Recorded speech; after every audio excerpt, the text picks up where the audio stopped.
All right, y'all. What's going on? Welcome back. Welcome back to y'all's favorite WMMA live podcast. Hashtag CB99 Talks, episode 147. I'm back in the building. What's up, y'all? What's going on? Easy E, Marcus Bell. Back with another one, y'all. And it's raining out this way, man. So, you know, I almost didn't feel like getting on. I ain't gonna lie, because I had to go out to my car and get something. And I only took like 5 steps. I came in about soaked, man. I came in, I had a raincoat on, but still that thing got soaked. And I just stepped outside like 4 steps, man. So yeah, man, I'm back. What's up? Got a few things to talk about. Got some stuff to do here. So yeah, man. Yeah, it was a pretty good weekend, man. Pretty good weekend of fights. I mean, it wasn't like the highest level, but they had some good action this past weekend. Some fighters and some fights. I gotta recommend that y'all check out, man. I know everybody was looking forward to, some WMMA on UFC and everything, but there was a lot of good fights starting all the way to Thursday and early early Saturday. So I just want to kind of run through some of the fights that I watched this past week. Not I mean, there wasn't too much on the UFC as far as, WMMA, and we all pretty much watched that together. So let me see, y'all. Yeah, I want to talk about some of those fights and, some of the stuff coming up next month. I know this year is leap year, so I was thinking tomorrow's going to be March 1st, but yeah, we got one more day in February. So yeah, it's it's coming up, man. March is coming up still. We're getting close to some good flyweight fights. So I want to talk about some of those, man. And I wanted to kind of give my thoughts on this new Mackenzie Dern interview. You know, uh I just stumbled across this one on Facebook, and she was just talking about the commentating to her fight against Jessica Andrade and how it kind of, I guess, how it kind of brought her down at first, but I guess she kind of realized they were telling the truth about it, about her striking in the fight. So yeah, I just wanted to kind of discuss that a little bit. I mean, shoot, same stuff's been said. I've already said, but just the way she acknowledged it. I mean, come on. There comes a point where you got to watch the tape, right? You got to watch the tape, and you really got to start taking some notes. You just got to start taking some notes from what people are telling you. There comes a point where they're telling the truth. Oh man, BKFC. Was there anything BKFC wise this weekend? No, I don't think so. Oh, they're gonna sign Heather Hardy. Okay. Well, hey, I mean Heather Hardy. I think she's seen better days, but maybe her sticking it out in boxing would be better. But BKFC ain't really the place for her to go. I mean, she's tough, but to me, I believe she's already in her 40s. In her 40s, and she has a lot of scar tissue, and she's had a broken nose before. So I don't think that's wise for Heather Hardy to make her jump over there. Now, Chris Cyborg, if she wants to, hey, Christina Farie, she wants it, make it happen, right? Make that thing happen. Oh, you think Mackenzie Dern is playing MMA like Clarissa? I I, I don't think she's playing it as bad because at least she's ranked in the UFC, right? But there comes a point where you hit a plateau, right? And maybe Dern's hit a plateau a little bit, right? But we'll see. Hold on, I'm gonna pull up that article in a minute. But yeah, some good fights. I know I jumped on Friday and talked LFA with y'all, and I know some of y'all were here watching it with me, and y'all heard my reaction to some of the LFA fights. And yeah, that's it. That's how entertained I was. I was entertained with what they were giving us. And like I always tell y'all, look, I can watch fights and enjoy them on the level that they're supposed to be on. Like some people, some people when they watch LFA or they watch like a lower level regional fight, they're like, oh, they ain't that good, or they ain't this, they're not Grasso, or they're not Valentina or somebody. I'm like, they're not supposed to be. I mean, when you're watching a regional fight, you got to enjoy it for what it is. Or if they're not signed to the UFC and they're only like 2-0, you got to enjoy the fight for what it is. And that's how I watch it. Like, shoot, when I go to local boxing events, when I go to local boxing events, I don't be like, oh, this person ain't Terrence Crawford or this person ain't Canelo, and then walk out upset. I don't be doing that. I be like, this is some young prospect or just some young talent that's still trying to come up, So when I see some fighters in LFA like put on a show or exceed that, I'm gonna get even more hype as a fight fan. I get even a little bit more hype. So when I was watching a lot of these fights this weekend, that's how I was looking at it. I was just entertained. And of course, as a fight fan, I'm gonna critique because every fighter, their main goal is to try to get to the UFC, right? Every fighter wants to get to the UFC. So if they want to get there, that's how I'm gonna start. That's how I measure them. That's how I start looking at them. Like, okay, well, this is how good they look now, but if they want to get here, this is what they need to start doing, right? But speaking of a fighter that is looking to potentially get to the UFC, that I'm still not sure. I'm still not sure she's gonna get, if she needs to be there right now. But this was a title fight that I'm surprised I didn't even talk about because I think it was on Thursday, so I had to rewatch it. And I mean, I rewatched this like several times in a row because that's how short this fight was. But I don't know if y'all saw this. Some of y'all did. It was on last Thursday. Was it Uriah Faber's A1 Combat? And this was the main event. It was a strawweight title fight. It was Tina Black versus Taylor Malden. And as y'all know, Tina Black, she was a former Invicta FC strawweight champ. I thought she was gonna, try to rematch Danny McCormick for her belt. Maybe she will eventually, or maybe she just wanted to go somewhere and go ahead and get a title, and maybe that would give her the confidence and to fight better, and maybe kind of make Dana White start looking to try to sign her. But still, you gotta look at level of competition. But off of this fight, I'm gonna say this first, man. I'm gonna say this.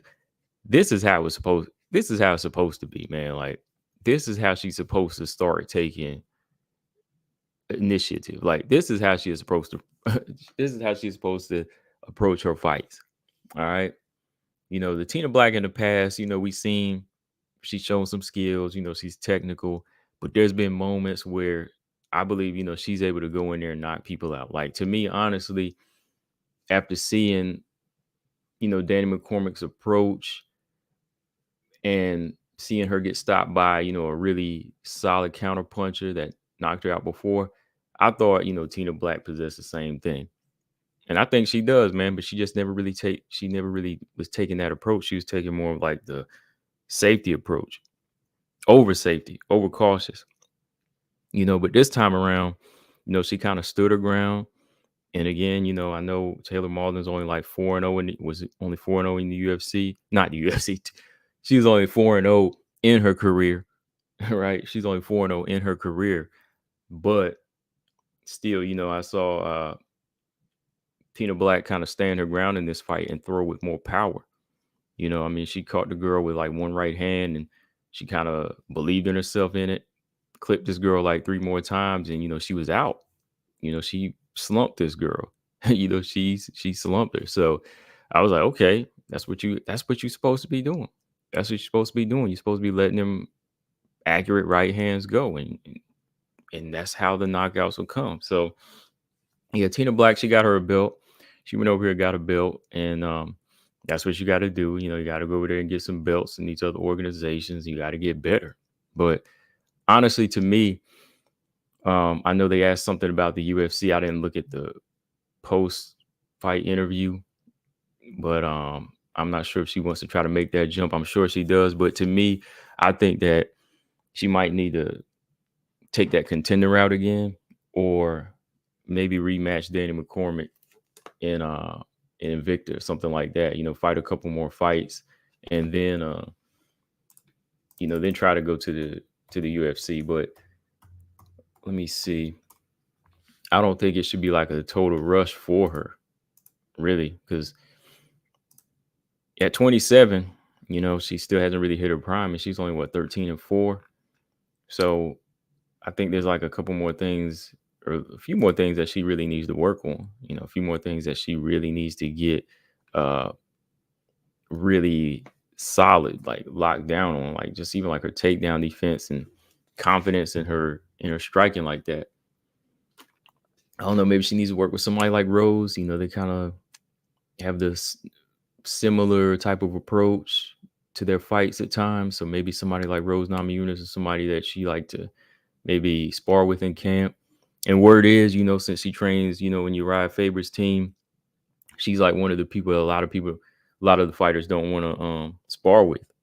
They say some people don't want to spar with her because she's, I guess, that tough sometimes. So yeah, I think there's something in her. There's definitely something in her that's going to get to the UFC. With some of the girls they have signed as of lately, and they signed premature, I'm like, there's got to be a point that she gets there.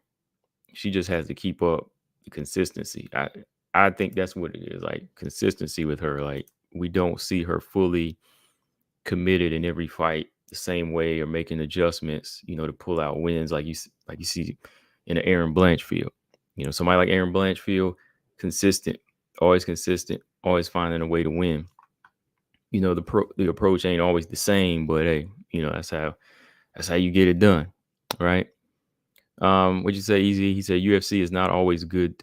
It's not always good depending on the situation. You go to the UFC for publicity.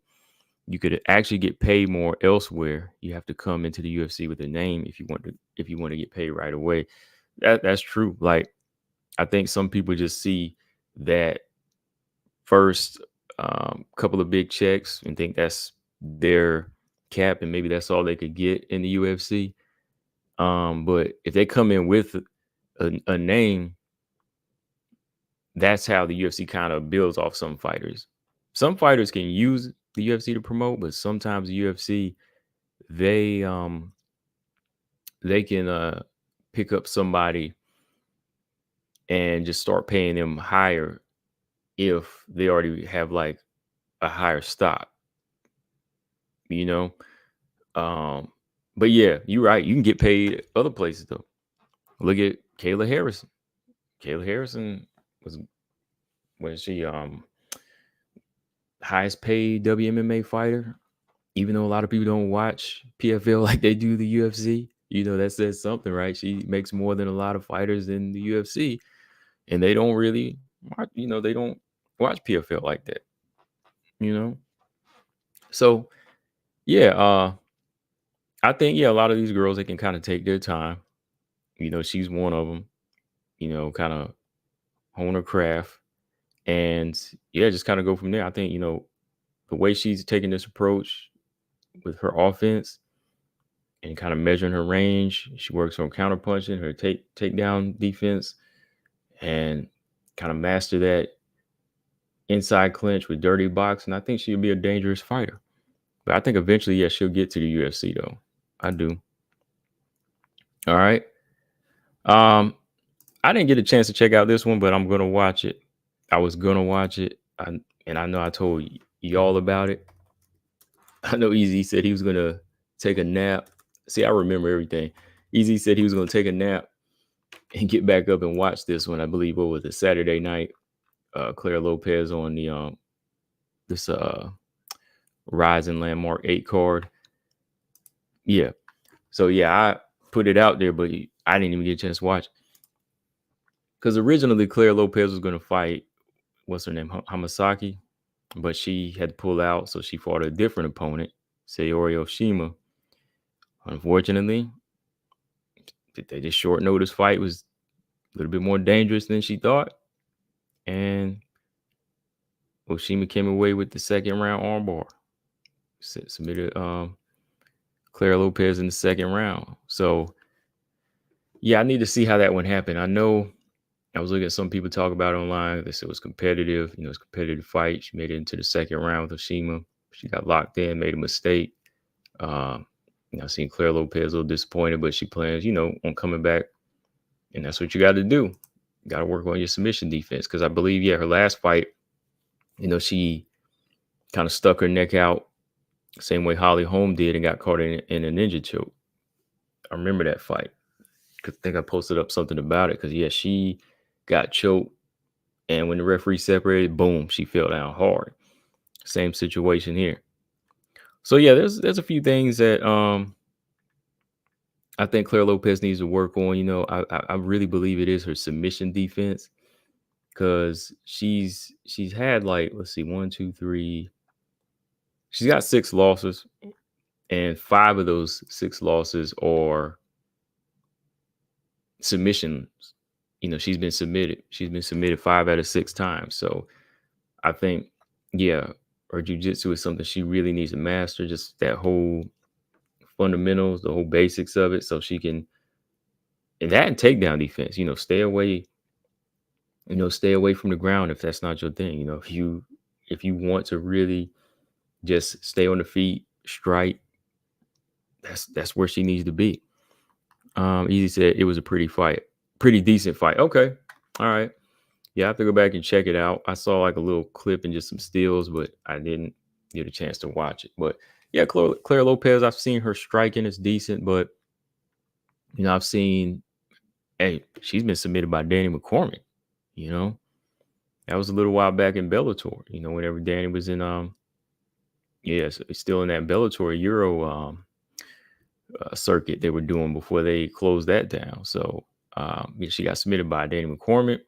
And I don't know if y'all remember like one fighter, Lachana Green, that was on Tough House. She submitted Claire Lopez. And yeah, she got submitted a couple times in Rising. So yeah, I think that's just something she needs to work on, like submission defense. But yeah, so it was a decent fight. Yeah, I'll go back and check it out. All right. And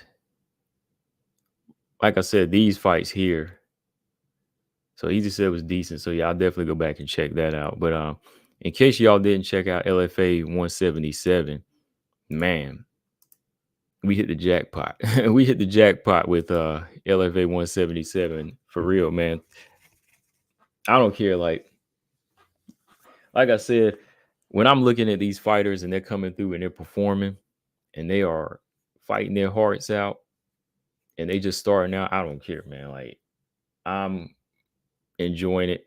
I'm gonna hit them up and let them know that I enjoy their fights. And you know, usually they'll hit me back and say, "Oh, thanks," because whenever their performance really keeps me engaged, like it did with y'all in live, I got to give the fighter props. And it was only 2 LFA WMMA fights, but this bantamweight fight was very entertaining, and the flyweight fight was entertaining. But this one here between Sierra Dinwoody and Hope Chase, like I told y'all the other day, this is what we need in the bantamweight division for the UFC. Because I'm looking for a fix. You know, I was looking for a bantamweight fix, okay? I've been looking for a bantamweight fix. And the UFC, I know, look, you got Josiane Nunes, but she doesn't fight often. You got Melissa Dixon, you know, she's a good one. You know, she's exciting. Who else you got? That Russian Ronda, like as far as excitement. But we're still not getting that action like before, you know. So I've been looking for some characters. I've been looking for some action. And this Dinwoody Hope Chase fight, you know, it kind of brought some memories of like 2012 bantamweights, you know, like a Strike Force or like early UFC. Hope Chase. Have y'all seen Hope Chase fight before? Let me know if y'all seen it. Lolita, what's up? Have you ever seen Hope Chase? This girl is wild. This girl is wild. Like she has a lot of energy, and I expected her to bring that energy, which she did again. But this girl, then Woody, man, she brought a level of fight and I didn't expect. Like I thought she was going to be like this long striking Muay Thai fighter, you know, trying to keep her distance and just using Thai clinches. But she wanted to engage on the ground, and she did, man. This girl was bringing that. She was bringing that ground game. I mean, as many times as she almost submitted Hope Chase in this fight, it was crazy. And I don't think it was like, I think, yeah, she's still a little green on the ground, of course, but the way she was getting these submission attempts just shows you that in a few more years, she'll be a lot more polished than this. Because the way she was able to get the back of Hope Chase, of course, Hope was being reckless a lot in this fight. But put that together with somebody that seizes the opportunity. When she gets better at this, she's gonna exceed at that. I think she's gonna exceed at that, man. But yeah, this long girl, like she was all over Chase in this fight. She was just really wanted to take it to the ground, and she exhausted Chase throughout this one. I was waiting for the submission, but shout out to Chase, man. She was the one, like, wanting to take it to the ground too. And she was, willing to accept the ground positions. And I was just impressed. I was impressed with the level that they were fighting at. There was a lot of heart, and there was, like I said, there was a lot of moments where she was in trouble, but she was able to get out of situations. Marcus, you said instead of seeing someone like Hope Chase in the UFC, Leon Na gets re-signed instead. Right. Yeah, like Hope Chase at this point, I'll say this, like Hope Chase at this point, if you're looking to sign like some 2-0s and 3-0s, you might not, it might not be a bad idea to put somebody like her in there right now with what we got. It might not be a bad idea to put somebody like Hope in there. Give Dinwiddie a couple more fights, see if she can win the bantamweight belt. Who was the last person that win that? Jacqueline Cavalcanti. She beat Melissa Croden for the belt.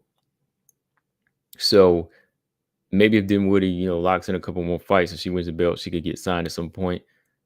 Same thing with Hope, but if they want to put Hope on like the Contender Series, if they want to kind of build her up, I wouldn't mind. I mean, yeah, she's bringing that action to me. She brings that action, so I'm cool with that. But yeah, this fight here, yeah, they were bringing it, man. They were really bringing that action where they were fighting with a level, I said, experience where there was no quit in them. Like some fighters, I believe, if they were put in a position that Dinwiddie had them in, they would have quit. But the way Hope Chase fought, she was fighting like, her life depended on it. She was really fighting like that, so I got to give her a lot of respect and Dinwiddie for, not letting, this little tank bully her. It was a tall, long fighter. She was pretty strong, very strong. But yeah, I want to see if Dinwiddie can get a title shot and then maybe eventually do like Contender Series and then kind of go from there. But I don't think, man, we ain't gonna sign her to the UFC yet. Not yet. She's only like 3-0, so that's cool. Hope Chase, of course, she in the single digits too. So, I think this win wasn't really like a real setback for her because it was like a 29-28 decision, and she got out of every submission attempt. She showed that she has the cardio to go the extra mile in these fights. So I was cool with it. I enjoyed that performance. But the highlight, man, this past weekend, man, we might have had like a potential knockout of the year with Tina Black and a possible submission of the year for WMMA. You know what I mean? Like, I know people always have to look at it on a high rate, like say, oh, to be a knockout of the year, it's got to be against so-and-so, or to be submitted, or to be submission of the year, it's got to be against so-and-so. But to me, man, like the more vicious or brutal the submission, no matter who it's against or knockout, I got to put it on that list. And like I said, this coming December, when I'm doing knockout of the year, I'll probably be remembering the Tina Black knockout, the way she slumped Taylor Malden. But when it comes to submission,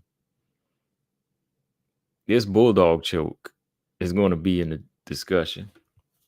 Yes, Shannon Clark, Deontay Lopez, this flyweight title fight. Whew, man, this girl right here, man, this one right here.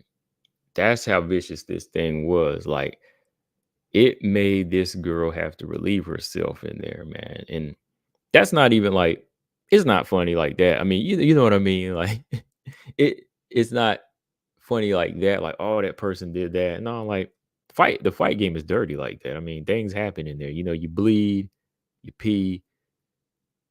Some people let out excretion sometimes. You know, it's gonna happen. You know, if something gets squeezed the right way, it's gonna happen. Right? You don't you don't grow roses out of your butt in a fight, okay? That don't happen. You know, you don't leak lemonade from your nose. Roses don't come out of your butt. That don't happen, all right? This is what happens in the fight game sometimes. You know, in the streets too. People drool, they twitch, they shake because what they're doing is a violent thing, you know? So, you know, I'm not knocking for her for that to happen, but yeah, that's how brutal that bulldog choke was, man. It was like that, man. But like some of y'all said, I believe again it was you, Easy. You said this girl looks like a mini Kayla Harrison. She came in looking very intimidating. You know, I know that Deontay Lopez, going by the resumes here, looking at it, both of them are undefeated, but Deontay Lopez is the black belt, and she is what? Okay, she was 5-0 coming in with 3 submission wins. Yeah, okay, yeah, she was kind of looking like the one that had the submission possibility here. Okay, Deontay Lopez might lock this girl in if she gets reckless. But no, man, this girl here, Shannon Clark, this girl looked like a bulldog for real. Like, not only did she lock in the bulldog choke, but she looked like the bulldog. You know, she was bullying this girl, dogging her out, using her pure wrestling, her strength, the way she was able to scramble and just kind of body this girl, physically break her down. I could see like Deontay Lopez's face, man, like where she just kind of looked gassed, man. Like Deontay Lopez at some point in the fight, in the first round, she just kind of looked like, oh man, I don't have anything because, you know, this girl is like got an underhook and she's pulling her arm behind my head. You know, she's putting her weight on me. I'm I'm I'm taking her down. I got top position, but I can't lock in top position because she's too active off of her back. That's another thing. Like, Shannon Clark was fighting off of her back. Like, you don't see which is surprising. Like, you don't see a lot of fighters do that. Like, when fighters get put on their back, most of the times they just kind of lay there or try to pull somebody. But Shannon Clark is actually elbowing you in the face. You know, she's actually trying to elbow you and hit you. So Shannon Clark is actually winning the round off of her back, right? Easy says she looks so intimidating, but has the least intimidating demeanor. That was odd. Yeah, she did. Like, her her physicality, right, and her eyes kind of have this piercing look about her. But after the fight, like, her demeanor is kind of like, okay, you know, well, she is a mom too, right? They say she's a mama too. So maybe that's where her, like demeanor kind of comes from, you know. But I don't know, because when you're dealing with a mama too, though, that's probably why she fighting too. You know what I mean? Like, having kids probably, she probably finds this as therapy, right? But no, man, yeah, this was a good fight. You know, I did a video. I talked about this one because I like Shannon Clark's approach. You know, she wasn't just diving in, or she wasn't just running into punches from Lopez. You know, she was striking her way in, snapping the girl's head back, and, you know, clinching up and locking up with her, and just kind of physically breaking her down, like I said, till she got her in this position in the second round. And I don't know, man, like, when she had this headlock, like this choke, and she was leaning back, and the girl's head was just kind of cocked up, and she wasn't tapping. I was like, maybe she's on her way to being blacked out here, because she might have wanted to tap, like, the first few seconds into it, I don't think there was any way out. So the ref, he probably should have stopped it sooner. And like some of y'all said, we saw that top angle, you could see the girl kind of start to let it go. And then like when she really locked the choke in, yeah, she was stiff. Like she was stiff. So it all just came out from there. So yeah, that's how bad it was. I mean, it probably could have been stopped a little bit sooner because she wasn't going anywhere, which you can't fault the fighter for there. She was just doing what she got to do. But yeah, I thought it could have been stopped a little bit sooner. But that was vicious, man. Vicious choke. Um, Hold on. Okay. Easy. So that's where. Oh, that's where the term beat. I got you. Yeah, yeah, man. Yeah, that's what it is. I mean, that's part of the fight game. You know, that's a part of the game. That's how it goes. You said yeah, the bulldog choke was nasty. Um, I think from here, man, with Shannon Clark getting this belt at flyweight, I think it would be nice, again, like I always say about these champions, to defend their belt, maybe defend the belt a couple times and then go somewhere else like PFL, UFC. And that's where I like to see Shannon Clark go, man. Like now she won the belt here, maybe defend the belt or go to PFL, for a couple fights and see how that goes, because I think at 31, I know she probably wants to jump into UFC like everybody does, but she could probably, again, like you said, easy. You can make a lot of money without going to the UFC. So look at it this way: like if she wants popularity, if Shannon Clark wants popularity and decent money, then maybe try to get signed to the UFC next. Contender series, then go to the UFC if she wins, right? I'm sure Dana White's got his eye on her right now. I know she's 5-0, but yeah, he's probably already looking at her to sign because she's a LFA champion, right? So she could go that way. But with her skill set and her look, like you say, a mini Kayla, right? She could go over to PFL and probably clean it up over there. You know what I mean? As far as, just building herself a fan base over there. And, Dana White, not Dana White, but, PFL, they could sell her as the next Kayla type of fighter. So she has that type of physique and approach where she's using her physical strength. She could go over there and take over PFL and Bellator, and then they could build up a fight between her and Dakota DeChiva or Liz Carmouche, however the thing's going to go over there. I don't know. They could sign Jennifer Maya and Tyler Santos. So there's always going to be fighters over there at PFL/Bellator to fight now. I heard about what happened to Alejandra Lara, though, man. They cut her, man. And that's why I was saying the other year about Lara. She has to step it up at some point. She has to step it up at some point. But unfortunately, it's a little too late now. But yeah, I think Shannon Clark, yeah, she could go over to PFL, maybe even bank more money than she would make at the UFC. Because with the way they're building a flyweight division at PFL/Bellator, you can definitely get some money. You could definitely, she could definitely find her way without the UFC right now. So both options would be good for her. Go over there and then go to the UFC. Oh, yeah, what's up, man?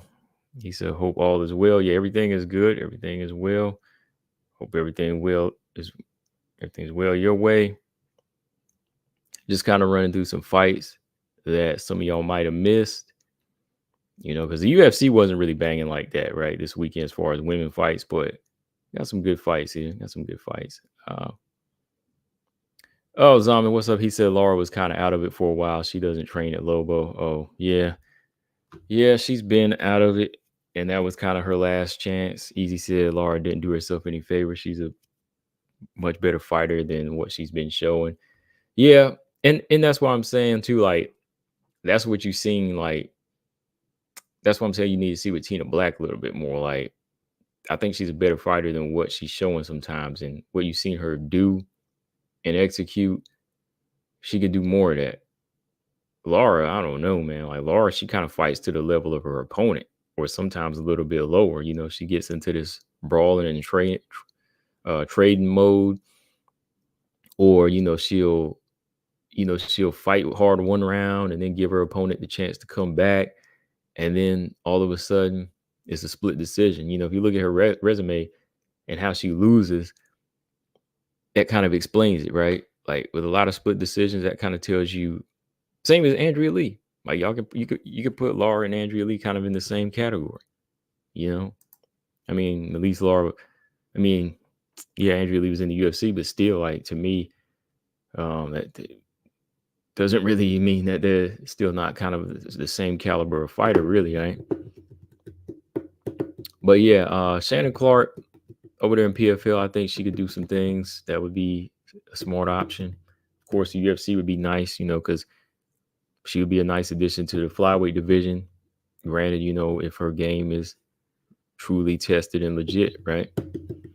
All right. This is the fight everybody was talking about, though. Like it wasn't like a great fight, but of course, and see, this is what it is right here. See, this is how you build a brand, though, right? For Clarissa Shields, even Kayla Harrison, like they may be in an organization that we don't consider the level of competition as good as the UFC, like the Valentinas, the Amanda Nunes, the Lex Grassos, all around, Marina Rodriguez to Aaron, Manon, all of those fighters, right? Like they have a higher level, but when it comes to popularity and money, it seems like financially, fighters like Shields and Harrison are continuing to bank a little bit more, right? Because this is a fight a lot of people still talking about online. Boxing fans still talking about Clarissa here, even though she was once again put into another situation, another little scare. And she's still kind of showing signs of somebody that is not really evolving fully into an MMA fighter, right? And I mean, it takes time. It takes time. But one thing that gets on people's nerves, I guess, of course, is how Clarissa talks about MMA, right? That's the thing. Like people will, they'll support you. I know how it is. They'll support you, or they'll understand where you're coming from if you're not speaking too much. If you're just going through the motions and you putting in the work. But sometimes if you get a little delusional and say, oh, I'm going to take over MMA, and you've already got a loss this early in your career, people are, oh, yeah, they're going to let you have it. They're going to let you have it. People rock with you. They'll ride with you whenever you kind of silent and just doing your thing. But sometimes when you start to shoot off at the mouth and it's not really going the way you say it is, and we see something different, then yeah, we people gonna talk a little junk here. They're gonna return it. And that's how it was this weekend again.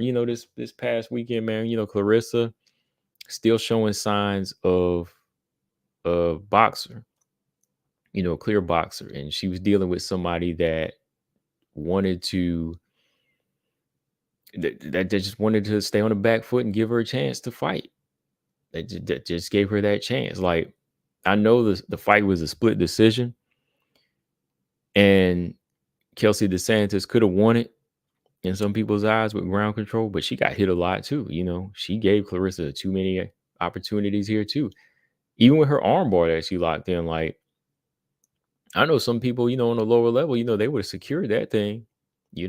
Let that be what's her name? Let that be an atom weight like Jessica Del Boney or something.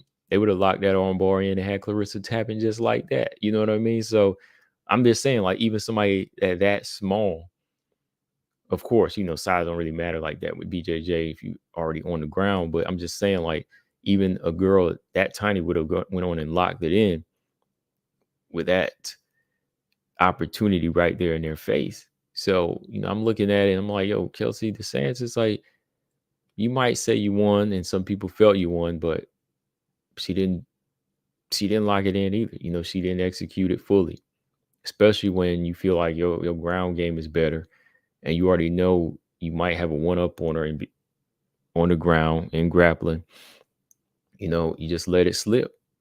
You just let the opportunity slip. Yamir said, I'm okay. He said, thank you. Glad you're well too. If you was a fighter personally, would you go to the UFC for its popularity, history, huge names, or would you go to a company that will pay more? That's a good question, man. That is a good question because when I look at it for some of these women fighters, I kind of would go for the company that pays more. And I say that because, well, I look at it like this, Yam. I think it depends for me, it depends on the age. I'll say that. It depends on the age and the skill level that they're on. For me, I think if it was a person who, let's say if it was a fighter that got started late and they were on the regional circuit for a while and they were like 32 or 33, okay? And they had pretty decent skills, but at that age anything can happen. Some wear and tear or start losing your reflexes and slowing down at 33, 34. I think if I was that type of fighter, I would go for the company that paid more at that point because you really don't have that many fight years left. At 33, 34, you don't have that many fight years left. So I would say, let me go for the company that I know is going to pay me more because my career is not going to be around that long. And, I could fight the best fighters over here, but really like if I'm fighting for, pennies or the smallest amount of money, that's not going to help me in the long run. Because, you got to think of the long run too. Like when you fight,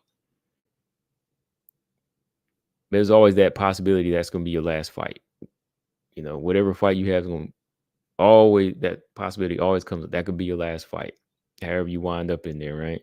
So I think age wise, and maybe depending on how your skill is, I for somebody older, I would go for, if I was like that, I would go for the company that pays more. If I was younger, because at a young age, you got the ego and you still growing and you're getting to be a better fighter. I would go for the UFC then. Like being younger, I would go for the UFC for sure. Like at like 23, 24, like an Aaron Blanchfield's age, like that. These fighters like Marino, when you get in at that age and you look good and you're talented and you have the skills, you can see, you can build that brand there, and you have youth on your side, and you can get a lot of money. You can get a lot of money, and you get the glory too because you have better competition over there. You have better competition. So to me, I think it would come down to age for me. Yeah, that's how I would see it. I like to see someone stop Clarissa to put her in her place. She's a talent, definitely, but the personality I don't like at all. Marcus said, I can see a decent grappler putting Clarissa to sleep. Yeah, that's what it's going to come down to at some point. I think in this fight, again, Clarissa showed good hands. She should do some nice overhand rights. But even here, you can see like Clarissa's power still isn't like this big equalizer, even in MMA, even with these type of gloves, right? So I think, striking IQ is pretty good. She's throwing punches to the body and to the head. But remember, the things she was getting away with in this fight, some grapplers, they won't let her get away with that. Like she was able to throw to the body and to the head in some nice ways here because her opponent wasn't really quick to drop levels on her like that. And when she did, you seen Clarissa on her back like this. You seen her on her back, the arm bar scare. Then the third round, she kind of got controlled on her back as Chelsea could have, really went off on her if she had her IQ been a little bit higher, So yeah, I think too, at some point, the better the grappler, they will be putting her to sleep like that. Abigail Montez, fighters like this, they have good they have more of the intention of just getting position mostly. Like they're not locking in these submissions like that for whatever reason. Like Kelsey, I mean, she had the arm bar. She could have went for it even in the third round, but still, like, she could have even went for some rear naked chokes. You know what I mean? So fighters like that, that aren't giving her opportunities, they're kind of giving her that wake up call to say, all right, Clarissa, this is what lies ahead. But when you step in with a better one, hey, now, I'm just saying, like, okay, let's say you fight somebody like Hope Chase. I think Hope Chase would have got somebody like Clarissa out of there. What do y'all think? Yeah, if you fought somebody like Sierra Dinwiddie, who is only 2-0, but you see this girl's jiu-jitsu, how good she looked, if somebody 2-0, those type of fighters would submit her. Like, if they find some girls with the single digits like that, those are dangerous fighters for. I know they're 135 pounds, but still, like, imagine if somebody like Sierra Dinwiddie or Hope Chase was at like 155 in this situation. Like, Hope Chase, that's a lot of energy. Like, imagine when Clarissa fights somebody with that type of energy. Mark said put Clarissa in there with Marina. Oh man, it's a wrap right there. I ain't even talking about that level yet. You know, a Marina level like that. Oh, Marina, she'll get it done. Marina gets her out of there. But not even taking her to that B level like that, you could put her in there again with somebody like a Hope, and they'll do work. Because look how fast paced they are. Their movement isn't just about pure standing, pure boxing. They are lower level. They're not signed to PFL UFC, but they could go to the PFL right now. I mean, they could go in there and show her something. So yeah, Clarissa, man, like, wrestling, and more wrestling and grappling are really like the things that she really has to get down. I still think her stance has to be changed up a little bit. Like, I know she can never be like Holly, but there comes a point where you have to kind of take that weight off of the front foot, because imagine when she starts facing fighters that land them big calf kicks. I know you saw this too, Marcus. Like, when Kelsey DeSantis threw like one or two calf kicks, I saw Clarissa's reaction to it in the first round. She kind of moved a little bit with it, so I think she felt it. So, stance and things like that, from the outside looking in, there's a lot of things that she has to work on before, she talks anything about a belt, because everybody got to go through this process, especially, boxers, man. Like, boxers, I think boxers can transition to to MMA, but I think, we said this before, like, you have to take the right things, man. You got to take the right things over there, uh, like Sean Strickland does, or Alexa Grasso, or Valentina does. They've boxed. Well, I know Valentina has boxed before, on a lower level. It was professional, but still, like, they've taken the right fundamentals from boxing and brought them to MMA. Like, definitely being able to find your range, with your eyes. That she's really good at that. And both Grasso and Shevchenko. And then once you kind of apply that to the kicking range, it just kind of falls into place, a little bit more. So I think Clarissa's stance just needs to change up a little bit more. And yeah, it's not gonna get any easier. Like, I know she's gonna be glad that she won this fight, split decision or not. You got the W, but if she wants to get higher and higher, look for belts, it's gonna get tougher and tougher. Even Mackenzie. Well, I thought you said Mackenzie Dern. He said even Megan Anderson was school Clarissa. Oh boy, I mean, Megan Anderson, yeah, and Megan Anderson can hit now. Like, Megan Anderson hits hard. I think it's safe to say Megan Anderson got more power than Clarissa too. Like, Clarissa might be the better boxer, and technically the better boxer, all around. Like, she's got those fundamentals, but let Megan Anderson land one of them things at 155, man. Megan Anderson, that girl can hit now. I mean, she'll look like a fish out of water on the ground. She's looked like that in the past, but when Megan Anderson lands that right hand, it ain't no joke, man. It's really not. All right, let me go back up to some comments. Easy said, I would go for money. If you dominate in a secondary organization, you come into the UFC with a better deal overall. Yeah, okay. Zama said, I'm going for the UFC. It's better long-term investment. More popularity equals better options after MMA career. Yeah, that's true too. I think that yeah, like especially for Joanna, like, and that's what I'm saying. Like when you're young, like Joanna was, and she got in, she's got better options now after the UFC. Like I think, Joanna, um, she didn't even need to. She, we know that she didn't need to come back for that Weili fight, that second one. I think she could have retired before the first Weili fight, and she would have been fine. She didn't need to get her head that swole up. She didn't need to get her head swole up like that. But yeah, Joanna, yeah, good. Good example. You have somebody that was popular, got the popularity, and ran with it, and now has a lot of good things going for it. Yeah, I agree. How much I'm a big fan of Angela Hill. But right now, I think she'd be the kind of fighter who would be better on a company that pays more. She's a very good fighter. Yeah, I think with Angela Hill, though, I think with her position now,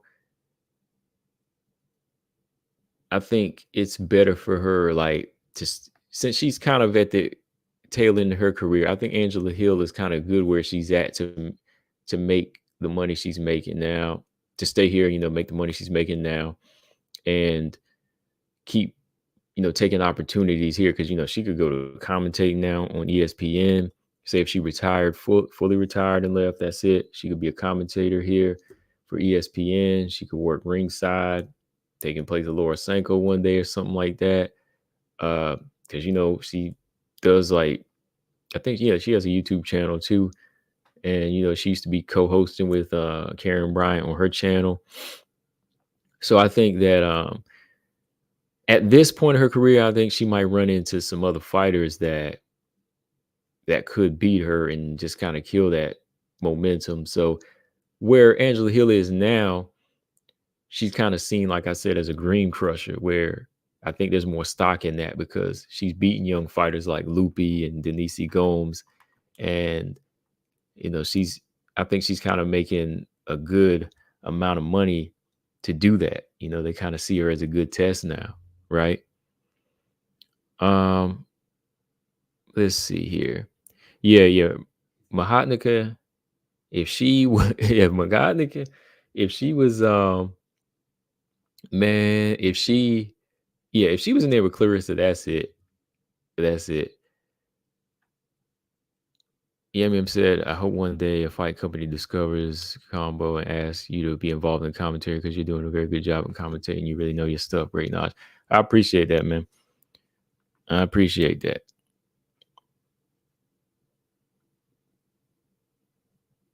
Match against that Ukro girl? What Ukro girl?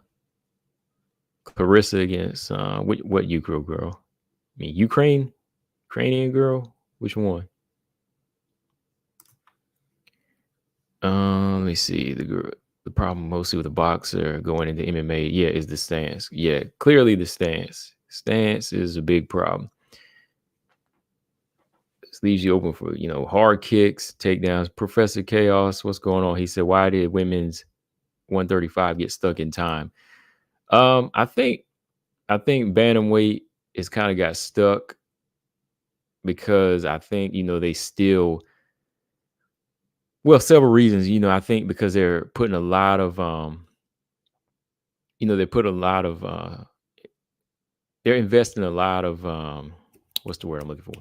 Investing a lot of time in finding more talent for 125 right now. 125 is kind of the new division. A lot of girls are moving down there because Valentina, she went from 135, 125.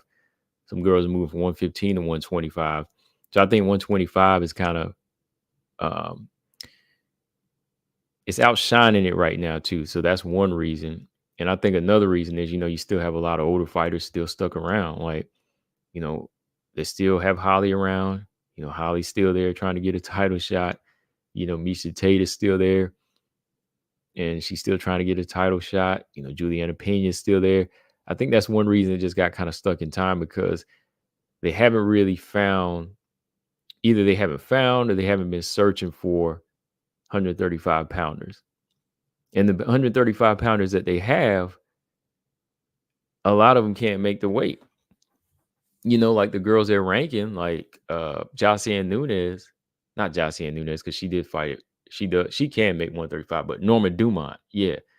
Like you got girls like Norma Dumont ranked, but every single one of her fights in the past 2 years have been 145, right? So it's a lot of different things that's got bantamweight stuck in time. I think there's a lot of focus on 125 right now. And again, like I said, I think it's a mixture of not being able to find the same talent, or just trying to, continue to bank off Holly Holm stocks, and she's still there. And, some of these older fighters, they're not going anywhere right now. I guess they feel like it wouldn't be right to just cut them, because if they cut like 5 or 6 at a time, that would kind of really kill the division, But it's a mixture of a lot of things with 135 right now, It's kind of like boxing's heavyweight division in 2005, it just goes on a drought sometimes when everybody gets older. It just comes to that point where it's already like you've been there and done that, and they can't the talent can't catch up with it can't catch up with what the division needs right now. That Ronda era was something special, and even the Nunes era was good, but now you just don't have that lineup anymore. They just don't seem like they're finding those kind of fighters anymore. Flyweight is where it's at. You see 115 is kind of going through it too. Like 115 still has a lot of girls from 10 years ago. Right. Ernest, what's up? He said Shields was sloppier than Pig Slop. Easy said Shields versus Dakota DeChiva. Oh man, that's how much you believe in Shields, right? or how much you at their weights, right? Shields at 155 and Dakota DeChiva at 125, right? It ain't even got to be a catch weight. Professor Chaos said Holly been looking 60 lately. Yeah, time is catching up, man. Time is definitely catching up. Like Holly looks good physically, but I can only imagine how her body feels on the inside. You know what I mean? I can only imagine. All right, let me see a couple other fights here. Well, yeah, we had already talked about this a little bit. I know I did a video talking about Sam and Yasmin, and yeah, pretty much what it is, man. Yasmin used her speed, her natural abilities in this fight. I was hoping to see if Sam could, go in there and push a more wrestling-based fight. If she could get it to the ground, maybe land a couple right hands in there with some aggression on it. But yeah, style-wise, it just kind of spelled one of those type of fights. Yasmin, I think she kind of played it safe in this one. She didn't really try to go for a stoppage, even whenever opportunity was there. But moving forward from here, I still think Yasmin needs a lot of work. And I think she feels the same way. Yasmin Harry said, I'm in no rush to go for a title yet. And that's kind of where she was before. Like I said, like a year ago, she said that. And after getting knocked out, that was a bit of a setback, right? That's a bit of a setback. So she knows, like Yasmin, she's not being delusional. That's why I do like Yasmin Harry. I still like her as a fighter, because with this type of attitude from Yasmin, she'll take her time, put in the work that she needs, and she'll move up. She'll move up with that type of attitude. At 25, you're already in the UFC, so why rush it and try to go in there against a top 15 that you're not ready for? So with Yasmin and her speed and youth athleticism, takedown defense growing, she could be a problem. But like she said, she's not in a rush for no title. So I can see her fighting a few more unranked fights. No need to try to rush her into 15. Keep working on what she needs to work on, right? Yeah, Holly versus Kayla Harrison, man. Like, I'd love to see Holly win the fight. Kind of not much. I guess it is kind of it's a kind of a Cinderella story. Not really. It's not like she's winning a belt beating Kayla Harrison, but more people are rocking with Kayla because of she's the young fighter and she's bigger and stronger, right? But again, this is a 135, so I don't know. Yamiam said if Holly got a championship fight and won, but if she did, would she be the oldest female champion? I think she would. She would. She would be. She'd be the oldest female UFC champion, or she might be the oldest champion. Period. Right? Because Holly's 42. Because she's older than Chris. Chris is what, turning 39, so she would be the oldest. Yeah, like Wei Lee's young still. She's 30s. I ain't even got to mention all these other past champions. Everybody's young. Yeah. But yeah, Holly would be the oldest champion for real. I am not doubt. Yeah, I'm not. I'm not going to doubt Holly, man. I'm not going to doubt Holly easy. Yeah, that's the thing too, man. That's what I'm saying. Like Holly, physically, when you look at her, you go, yeah, she's in great shape for this age. But the body, man, like on the inside, your knees and stuff. Whew. Because people got to remember, like you are training and preparing for fights. Like the body might look good, like Holly looks good, muscles and everything. It looks good, but the body's being put through hell. It's being put through hell, and sparring, all types of sparring, all types of blows your body's taking. Then you got to factor in weight cuts and stuff like that on your body. It's not like you're just staying in shape, like you're just physically staying in shape to be physically fit when you're older and be healthy. Like bodies like that don't take a lot of wear and tear, of course, they'll be fine. But as you age, and the muscles don't recover as fast, you'll be in a lot of pain. You'll be in a lot of pain. All right, so yeah, past weekend, a lot of good fights. I enjoyed them. Like I said, a lot of good stuff. But a couple of things I wanted to talk about before I do get out of here. We had a few call outs. And yeah, these were a couple call outs I missed. I had mentioned on the video. This is what you got to do. Miranda Maverick. Miranda Maverick got her victory. Not this past weekend, but the weekend before that against Andrea Lee. And she's ranked. She got her a number 14 spot, right? So again, Miranda's always been saying, hey, I want to fight. Only thing holding me back is people turning down a fight or people not wanting to fight, or the UFC just not signing her on to fight as fast as she wants. So, Miranda made the call outs. That's what she said. Hey, I want to fight. And these are the people I want to fight. On IG, she said, I want to fight either Casey O'Neill or Vivian Araujo. And she tagged everybody again. She tagged the UFC, matchmakers, everybody, to let them know that she's looking to fight as soon as possible. I believe she's trying to come back in May. Let me see here. And this is what you got to do. This is what you got to do. Like, if you want to fight, make it known. All right. So she posted this a few days ago. Who's next? She tagged King Casey or Vivian Araujo. Either you want to dance in May. Rumor has it there will be a UFC card in St. Louis, Missouri. And I love to dethrone the king in my home state of Missouri. McMainer, LCA, UFC, sign me up. I have no injuries and I'm ready to roll. All right. So she made the call out. She said she's ready to do this. So I think the UFC needs to answer this call and make it happen. Me personally, out of these two fights, I think both of them are winnable. I think she can win both of these. For real.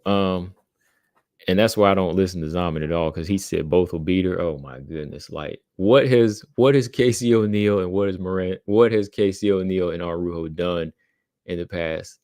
Because you said Andrea Lee was gonna beat her, and I was like, oh, I can't even rock with you on that. Like, I don't know what you see in Andrea Lee, like that she's done in her past fights to make her the favorite in the fight. Let me just put it that way.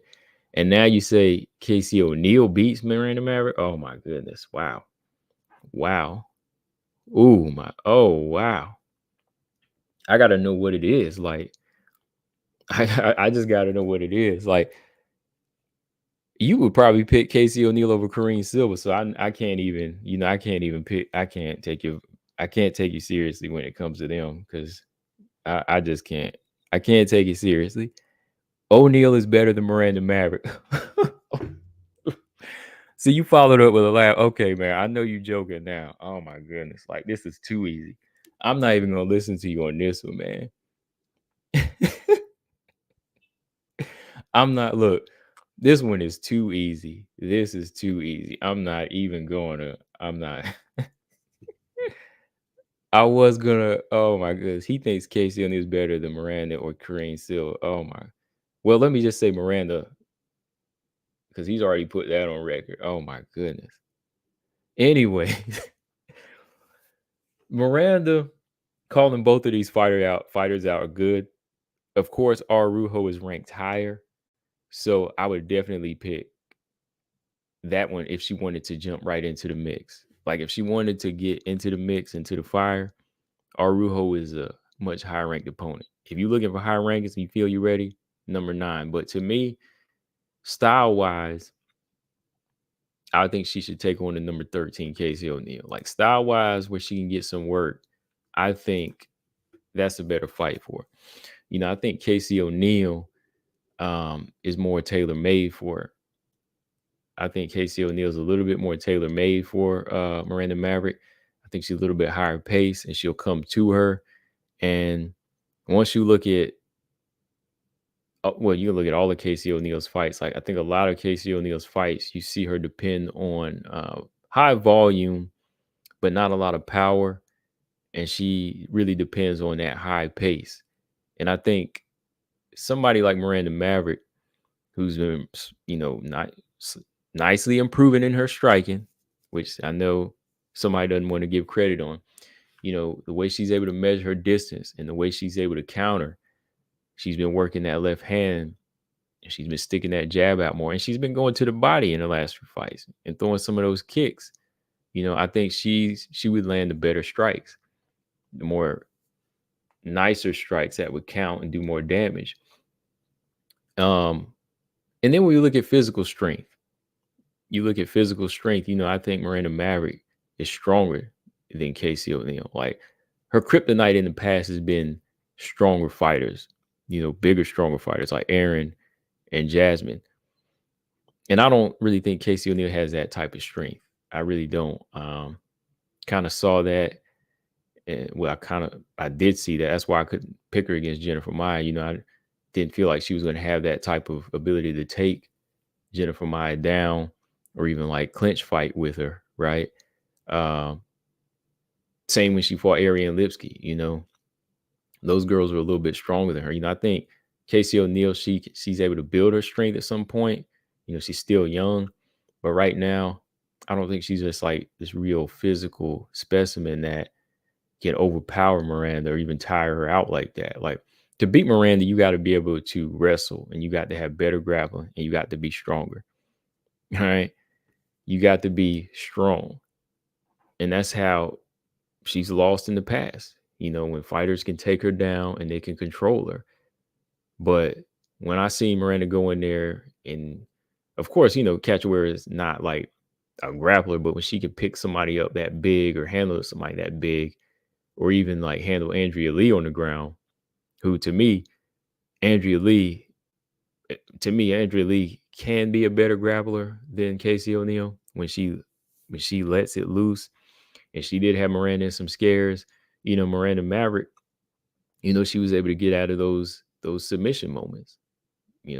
She was able to get out of those, and she was able to control them. Like her, the possibility of like Casey O'Neill being able to out grapple Miranda, I think is kind of low. Because Aaron, she did, but even then, Aaron wasn't able to submit Miranda because her ability is still it's better than Casey O'Neill. I think it is. It's still better. So I think, yeah, style wise, this would be a better fight for her. I think she would slow that pressure down. She would land clean. Casey O'Neill doesn't really move her head like that. I mean, Miranda shows she can take a punch. Miranda shows she could take a punch. She doesn't take that many punches either. She doesn't run in their face first. Colton, what's up? He said Andrea Lee's hip throws are so cool to watch, though. They are, man. Like, and I give her credit for that. Like, I give her credit for her judo when she does stuff like that, but then there's no follow-up to it. There's just no follow-up to it. So I'm like, okay, But yeah, Casey O'Neill would be a good style matchup to see her beat Miranda. I don't see that happening. I think Miranda's fought tougher competition and she's learned from those fights. Let me see. Yeah, she's fought who she's fought. Aaron, Jillian, Macy, which I thought she'd beat Macy Barber. Because come on, like if she can beat Macy Barber in a close fight, I definitely think she could beat Casey O'Neill. I think she stops that pressure. Like that high pressure that's coming up the middle, I think Miranda's going to land the better punches and physically own it on the inside, physically own it on the ground. Oh, yeah. Now, Viviane Araújo, that's where some trouble comes in, I think. Definitely, that's more of a challenge there. That fight's going to be more of a challenge. But even then, that's a fight I see she could win. I think she could win that. Like, fighters that tend to be a little bit more technically sound, they're able to take away those weapons from Araújo.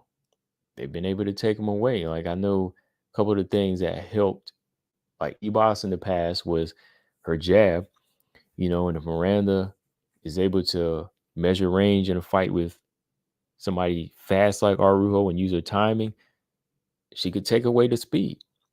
If she's going to be more committed to angles and just setting up the better punches and not just throwing a lot of speed and power out to look for knockouts, Miranda could win that fight too. In this fight, I think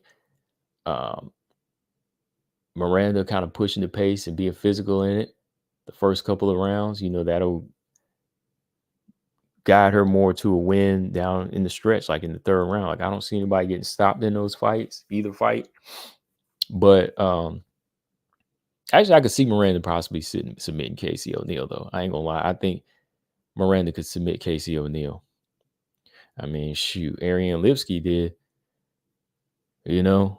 I think Miranda could submit Casey O'Neill, but I think submitting Viviane Araújo would be a tough task.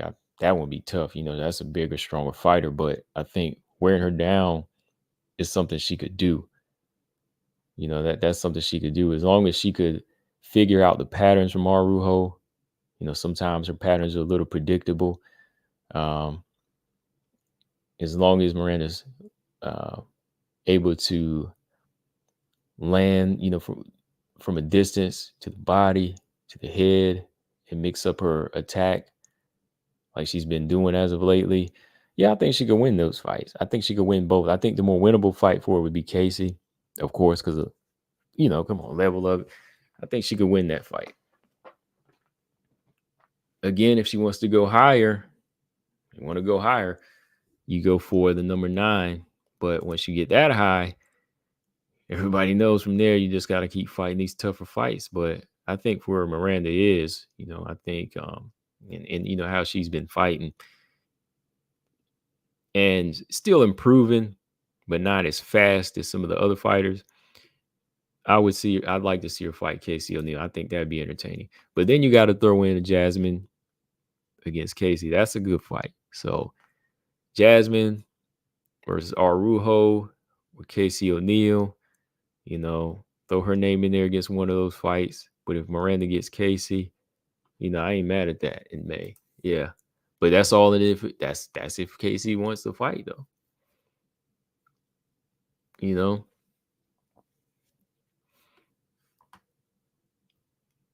And Miranda's already gone on record too to say 4 people didn't want to fight her. So that already tells me that some people see something in her, or they want to avoid that, and maybe they want to go the easy route, and that's how it usually works.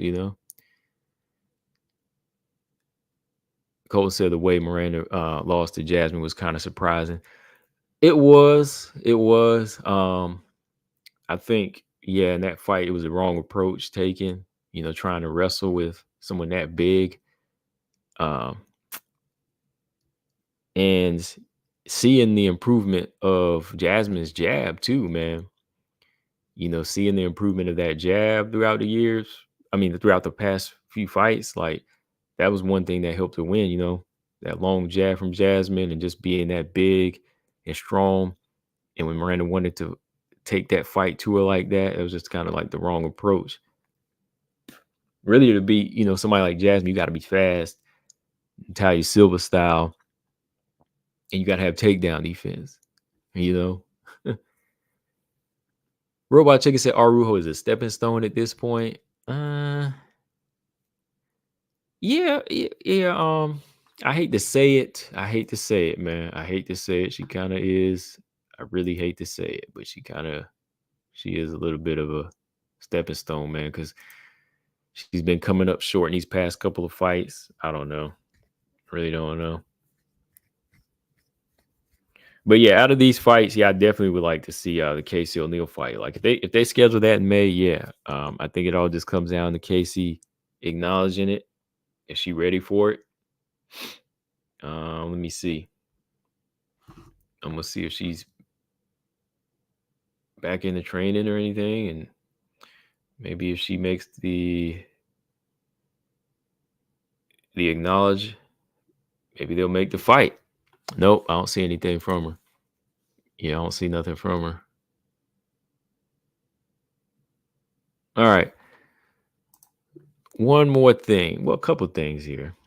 Because I'm just kind of chilling tonight. So hit that like button. I see I got 20 people in here still want to listen to some WMMA talk. Let's see here. Couple things here. Oh yeah.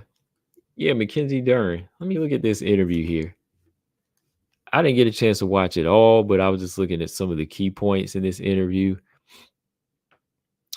And Mackenzie Dern was she was talking about Joe Rogan's commentary. You talk about Joe Rogan's commentary on her fight against Jessica Andrade and how it kind of made her feel. Actually said it kind of made her cry after that performance. But let me read some of this real quick because I still want to go back and watch this thing. But these were just some of the little things I looked at. Okay, she said Dern ahead of her fight. This is before the Lemos fight too. All right, this is before the Lemos fight. Dern opened up about the impact of the commentary, admitting she felt embarrassed and bad after hearing it. Okay. All right. Before that, let's see. Rogan criticized Dern's striking throughout the fight, calling it awkward and lost. He remarked on her flailing punches and lack of awareness in exchanges. After the stoppage, Rogan said it seemed like Dern's striking had regressed from her previous fight. Okay. So she said, when I heard the commentary, like Joe Rogan, DC, and stuff, that for me, they actually wrote the dialogue on how she talks too. That's what makes it hard to read. Okay, I'm gonna read it in my words. Okay, when I heard the commentary like Joe Rogan and DC, I felt embarrassed. I felt bad. I was like, dang, how did I just fight Angela Hill in May with like the best performance, and now they're saying I look like a freaking high school girl brawling and stuff. For me, they're the kind of critics that can influence a lot of people with what they say commentating. Okay, I mean, yeah, I really don't always agree with him, but at the same time,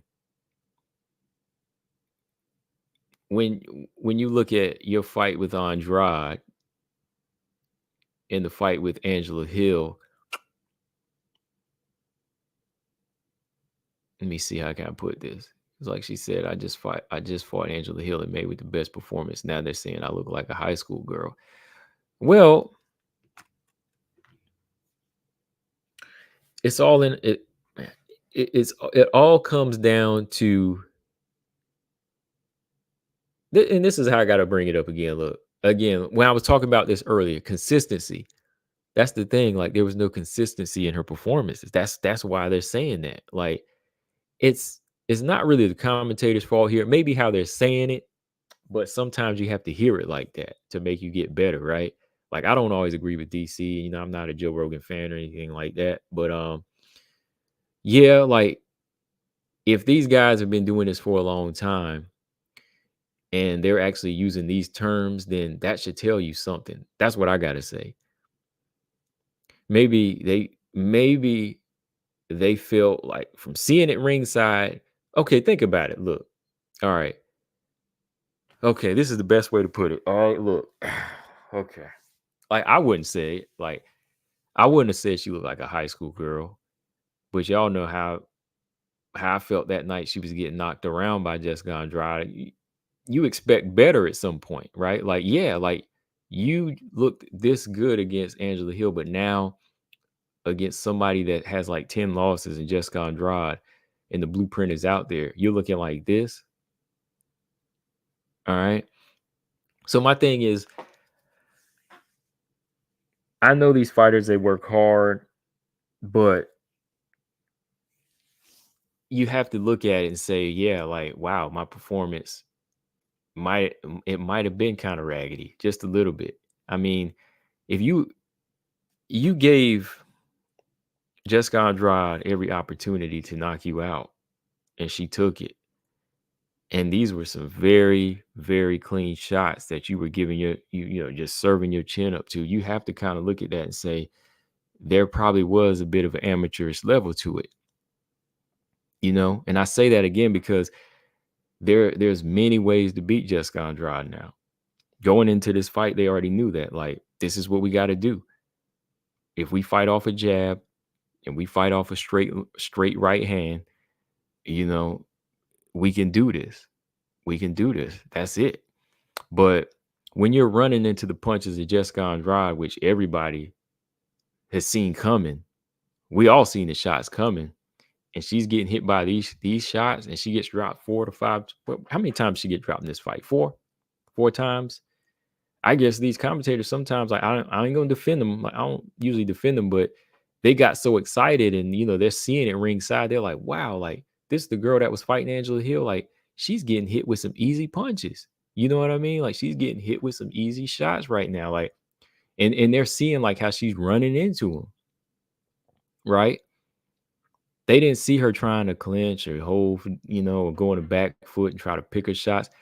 After she got knocked down, she would run right back into the fire the same exact way. So again, everybody has their way of describing it. Like I said, I'm a little bit more like technical with it, and I'm not really trying to be hateful with it. And I don't think in this predicament, I don't really think that Joe Rogan was coming with hate like that. But again, when you watching it ringside and you watching her balance and you watching how she throwing punches and she's running right into Andrade's right hand like this or left hand, it kind of feels like, wow, maybe it did regress a little bit. I think we can all say that because again, she got dropped 4 times by Jessica Andrade. I mean, at this point, I think nobody should be really getting dropped by her. This. I mean, especially whenever your striking is supposedly improved, and a couple girls before you showed you how to knock her out. I know you ain't got the speed of Yan Xiaonan, but you don't really need that type of speed to knock out Jessica Andrade. You set up a pretty right hand off a jab and you're good to go. Same with Aaron. Aaron took a few shots, but Aaron didn't run straight into it. She didn't just run straight into it like that. Like when she did catch a couple of shots, they told her to don't back up, but at the same time, don't take the punches, so she came with the better shots. She came with the better measurement in that fight, but she didn't keep serving her chin up like that either. So I don't really think they meant a lot of harm in it when they said it, but maybe they didn't. But still, when you don't think certain words you say, they can be kind of hurtful. She's a young woman going through a lot right now too. Just got divorced too, so um, she's looking at it like that. She's looking at it as kind of a knock at her, especially with what she's been working through. But again, man, like you got to look at it too. You're a fighter. You're in front of millions of people. There's going to be a million critics. There's going to be a million people thinking that they know more. And like I said over here, I'm not trying to say, oh, she's a terrible fighter, but I'm just saying this is the blueprint. This is what you got to follow. And if you don't follow it and you try and do your own thing, then that's what's going to happen.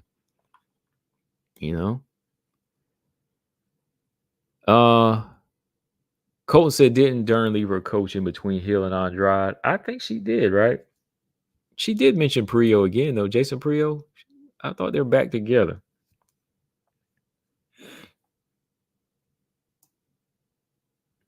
Easy said, Combo, I'll never forget Rogan saying Ronda was getting lit up like a Christmas tree in that Nunes fight.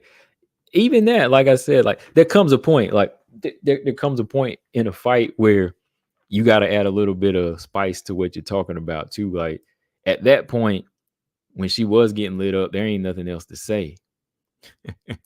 There's nothing else to say. Like there's nothing else to say is like you get lit up. Just like when she was getting lit up. Like when Dern was getting hit, ain't nothing I can say, but this girl is like serving her chin up, trying to get knocked out. I know she feels like she's trying with all her heart to come back against Andrade, but you're taking the wrong approach. Let me see here. What else did she say in it though? Yeah, she said, man, I can't believe they said that about me. I look like that. Then I started remembering, well, the same way they said good stuff about me, they said bad. It goes back and forth. It's their job. They're going to commentate no matter what. I still love them and everything like that. So it wasn't too bad. Just that first moment I watched the fight, I was crying like, this is so embarrassing. All right. So yeah, she goes on to say that they say good stuff and then they say bad stuff. So in this situation, when you are beating Angela Hill, we will say good stuff. Everybody's going to say good stuff because you're winning that fight cleanly. You're doing what you're supposed to do. But when it's going bad, that's just common sense. They're going to say some bad stuff. I mean, I'll give you credit for your heart and say, wow, this girl has heart. This girl has chin. But outside of that, there's nothing else that can be said. They have to tell the truth. That way, yeah, what are you going to do? How are you going to get better if you have a bunch of yes men? Like, what are they going to say? What were they supposed to say? That's the question. What were they supposed to say when you're getting dropped multiple times or you're running into punches? Punches that are coming right at you. Like why would they say anything good? Like at that point, the fight is going bad. So it should be a crying moment. It should be an embarrassing moment, right? It should be a crying moment. It should be an embarrassing moment because it's not a good moment. So they have to tell you what's up. In that moment, they got to tell you what's up. They're being honest. They're right. And like she said, it is their job. So I'm glad in that part she does acknowledge it. So I think the way you take it at that point, I think it just comes down to how emotional she was. But at the same time, I know some words they can say, oh, like a high school girl, when you go to that extent, it probably can get to you a little bit because it will say, dang, man, like, am I that bad? It might kind of kill the confidence. I mean, maybe if they said something like, what's going on tonight? Like, she's off the mark. Maybe they just kept saying, oh, she off the mark or, she's off balance and things like that. Maybe she would take it more into consideration at first. But either way, when you lose like that, I think you got to watch it and say, without the commentators, I did a bad job. without the commentators, it should still be a moment where you say, "Oh, that was embarrassing," you know, with that performance. That's how I see it though. Like, yeah, that's how I see it. Like, I think that when when things start to really get heated in there and punches are flying and Andrade can't miss and you walking right into shots, there ain't nothing else they can say, right? There's nothing else you can really say at that point. Whenever somebody's just constantly running in, flailing punches, what else can they say? Because one moment, yeah, if I'm watching, I'd be like, wow, like she didn't look like this against Angela Hill. Like, dang, she was working Angela Hill. She looked good in it. But now, like, what's going on? Like, you running in the shots, like, don't you see these punches coming? So Joe, he like, this girl like a high school girl fight. The way she throwing these punches. See, I must have missed that part because I had the commentary down, but oh, six, what's up? He said Dern just needs to learn how to mix it up more. Yeah, without mixing in her face, though. You know, she's got to stop leading with her face. She's got to start leading with that jab and that right hand and throwing some kicks. But leave everything to do with your face out of it. You know, you don't want that to be part of your connection. Don't do that. Robot Chicken said, "What is the point of Dern's statement? Go easy on her when she fights." No, she needs to be called out if Dern fights like a toddler. Yeah, you got to be called out. Yeah, you got to be called out. And I mean, that's the only way you're going to learn. You can't go back to the drawing board and people say, oh, you did okay here. You did okay. No, you were doing things that you shouldn't have been doing. Like, this ain't part of the plan we gave you. It's like, this ain't part of the plan we gave you. This is what you're supposed to be doing right now. Did she abandon it? I don't know.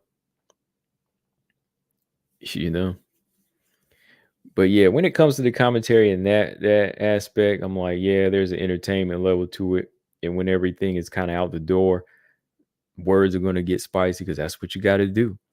The words are going to get a little spicy. They got to make it. It's color commentary there. They're going to start to say that.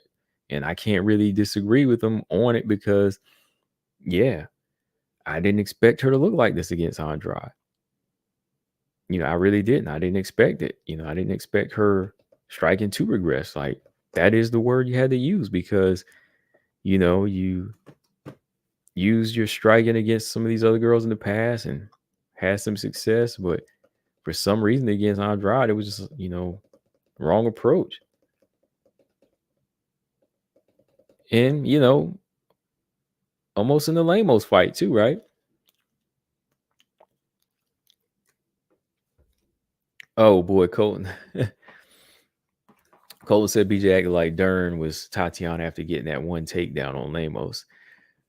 Oh no, like Lamos, I give Dern some credit for getting getting at it when it was there, but that was kind of similar to what Lamos did to Whaley too. When Lamos get to swinging wild, all you got to do is boom, drop under. Like, I actually think Carla Esparza, she probably would have got the takedown too like that because it was right there. That's how textbook it was that, Carla, all you do when you see that right hand coming that wild, you just drop down and boom, you got it. So I see the same thing there.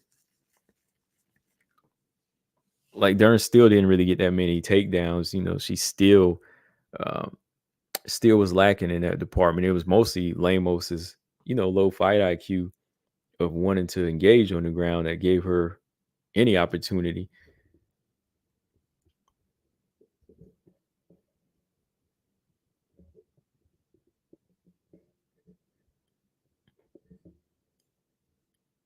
Mm. But yeah, Dern, she don't really need to take that stuff to heart. I mean, how they say it, she don't need to take that to heart, but maybe listen to some seasoned veterans like DC or Joe, as long as he's been commentating. He's seen it many times again that maybe you might be doing something wrong in there. And I think, if you go back to the drawing board, you'll see it too. That's all it is. Like it'll all come together. And I think maybe she realizing that, because not everything's gonna be good all the time. Like, you can't say everything gonna be good. Like, some parts gonna be bad. Some parts are gonna be bad. All right. Oh, okay. So yeah, I wanted to jump on this real quick. Macy and Chookagian. Anybody's pick change on this yet? Anybody's pick change on this fight? It's not coming this weekend, but it's the next weekend. Chookagian Barber. This is gonna be the test for Barber, man. Or should we call her? Is it Caitlin? What is it? Seminara now? Caitlin Seminara. I'm gonna stick with Chookagian. I mean, she's about at the end of her career, so I'm gonna keep calling her Caitlin Chookagian to the end. Sermonera. That's a different name. I mean, Caitlin Sermonera. Caitlin Chookagian. I'm gonna still call her Chookagian, man. I'm gonna keep calling her Chookagian. It's easier to say now. I think Chookagian has been looking good in training from what I've been seeing. She's been really putting that work in. I mean, she's getting lean. Looks like she's trying to put on some strength for this fight. I think she understands what Barber is bringing to the table. Let's see. Okay, Robot says Barber. Colton's got Chook. Zaman said Chook and JoJo. 6 said Barber for the win. Paul, what's up? He said Barber. Easy said Chook 30-27. He ain't changed this pick yet. I remember it. I keep seeing that pick. He ain't changed it yet. I don't think he is going to change it. But this is what Barber needs. Barber needs this type of test. If she can pass this test, I think she'll get a title shot again. Will she be champion? I'm not sure. Can she beat the champion? If it's Grasso, I don't think so again. If it's Valentina, Aaron, or Manon, I don't think she does. That's why I'm telling y'all, I believe Barber is gonna get to a point where she's top 5 or challenges for the belt. That's as far as I said. Now, if she goes higher than that, hey, yeah. But she's gone on a nice little win streak. She's gone on a nice little win streak, but there's been a lot of close calls in there too. There's been a lot of close calls in there. Aaron or Miranda, Andrea or Miranda, so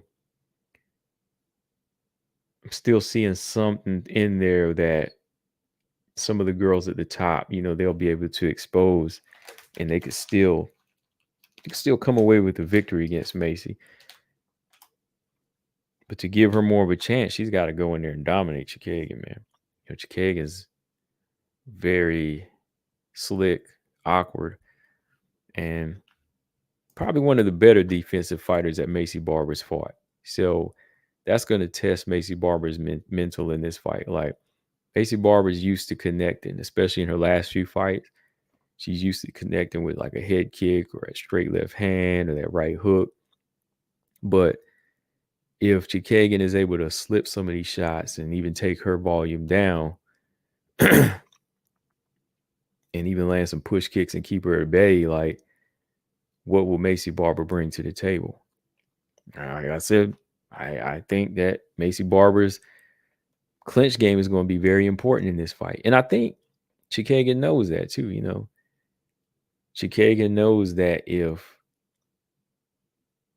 Barber can't strike with her from the outside, she's going to try to be physical with her. And I think that's why she's looks like she's been kind of leaning out more. She's been putting on a little bit more muscle. She's been putting on a little bit more muscle. I noticed in some of her training pictures, that she's sparring, and you can see the muscle definition a little bit more. She's been posting up some pictures of it too. So I think, Chookagian is really taking this one seriously. Like, when it comes down to it, like, I can tell, like, she knows that this could be it. She knows that this could be it this time around. So I'm looking forward to this one, man. It's gonna be an interesting fight. It's hard to see Macy stop her though, man. Like it would have to be something on the inside where she really hurt her. Like, see when Andrade goes for the stoppage, like Andrade, she goes all in. Like Andrade ain't really like anybody else when it comes down to it. She like whether it's Amanda Lemos when she's just grabbing and choking something, or she's going to the body, she puts everything into it. Like everybody else still has like a type of controlled range, controlled rage. So I don't really see like Barber doing something that definitive. Easy said Barber does not have the speed advantage. Speed advantage here. Does she have the speed advantage? She's got the youth advantage, but we'll see how much that helps in this fight. Let me see. If Macy can get her to hold on. Brian said if Macy can get to her, she has a chance, but Chookagian has beaten a lot of girls with her technical striking and footwork. Yeah, that's the big problem. That's gonna be the problem, getting on the inside and doing something big here. Um, Andrea Lee had a little bit of success with her striking. Uh, if they can take away the shadow boxing of Macy sometimes, the slow start, looking for the one big shot. If they can take away that and get her to start a little bit faster in this fight and really impose her physical on her, that's where it's going to come down to.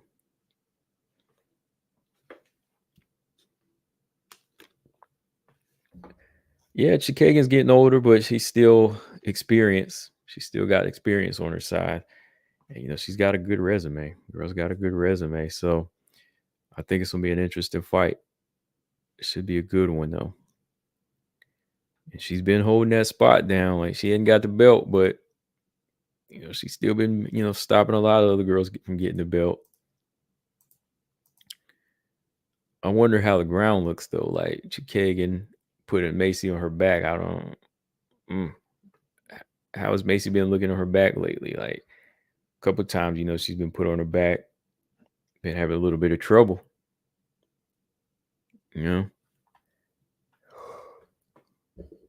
Oh man. Yeah, I meant to I did a segment on that. I think we talked about that. Did I talk about that?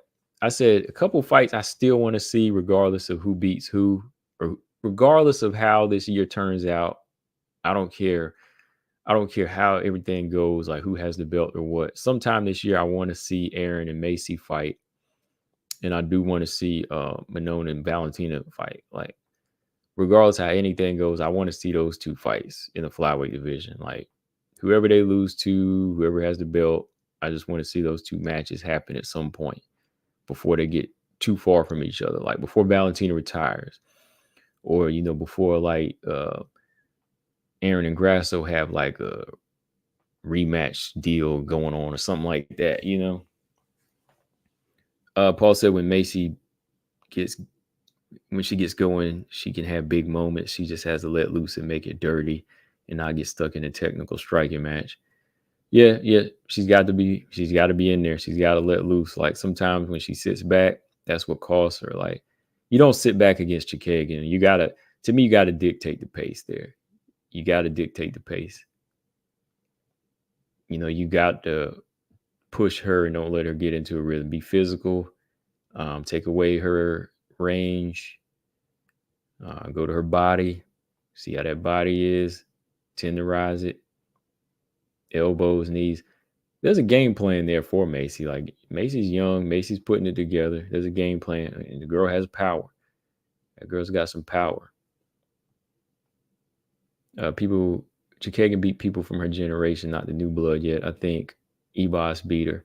Yeah, the Ebos fight was close. That was a close one for Chookagian. That was a close fight. She lost to Manon. Yeah, so yeah, she hasn't beat any of the new heads in the division. Like I think Kareem would get that. Honestly, I think Kareem might win that fight, French Chookagian fight. Man, that might be one of them stoppages on Kareem Silva's resume. Cole said, I feel like Aaron Manone should happen a few years in the future. Yeah, I can see that too. You know, I can definitely see that. I think that one of these girls should already be fighting for the belt and then possibly, defending against each other. Like, yeah, it's a good matchup. It's going to be entertaining. It's going to be a fun main event. But yeah, I think that I could have seen it happen not way down the line, but yeah, like maybe after one of them had won the belt against Grasso Shevchenko.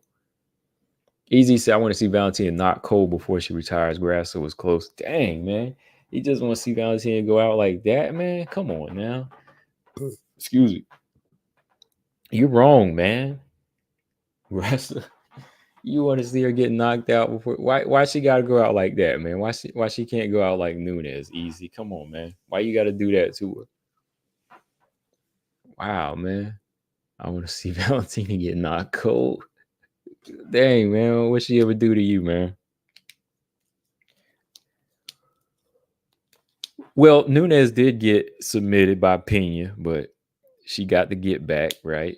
She got to get back from that. I wouldn't want to see Valentina go out like that, man. Because you know what happens there, man. Like when you get knocked out like that, that's it. That's it. Especially for champions that have been reigning for so long. I don't want to see that, man. I want to see somebody finally, take it in their hands and know when to leave.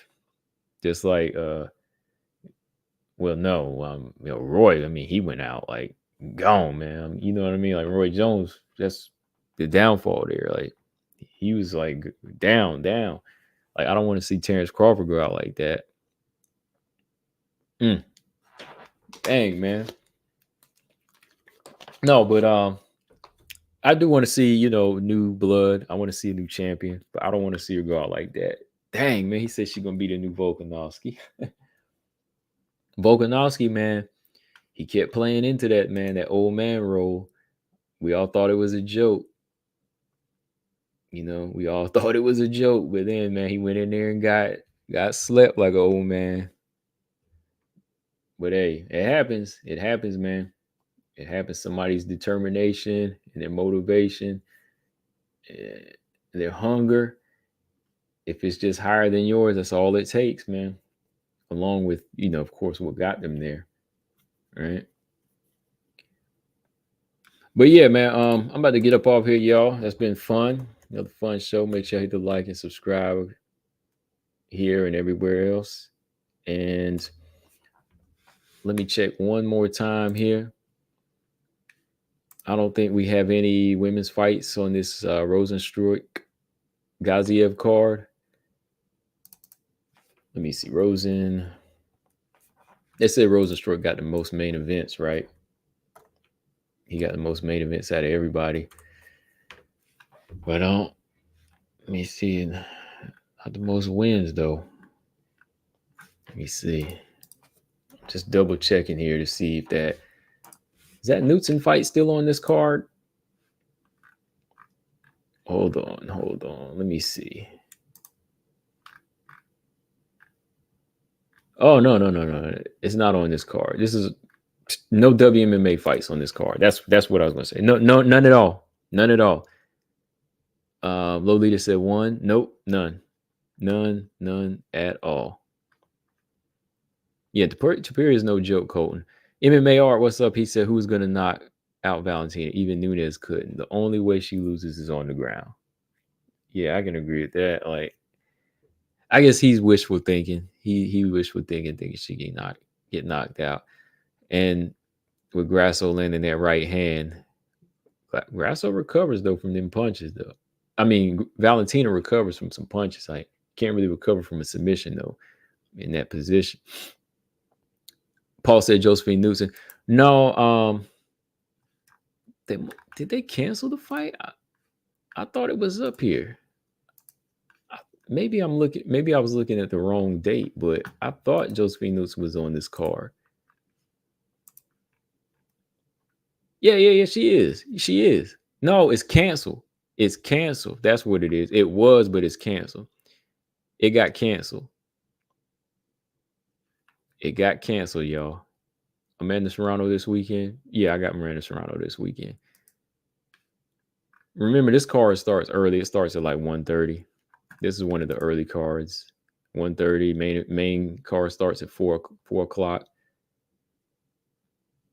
Yeah. Yeah, Knudsen and Pilastri got canceled. Why did it get canceled? Because just last week it was on. I think Pilastri got moved out to fight at 125 or something. Let's see. I don't see any reasons why. Paul said I had it on a list for March 2nd, so maybe it was canceled. It was canceled. It was on March 2nd, but look on Google. If you look on Google, it's under canceled now. Is somebody Lolita said Serrano's fighting? That's what Robot Chicken said. I saw her training a little bit, but I didn't know she had a fight coming up. Cole said, do you think Clarissa Shields will ever fight Alicia or Cyborg? I think the Alicia Baumgartner fight is a mismatch as far as like size. I don't want to see that.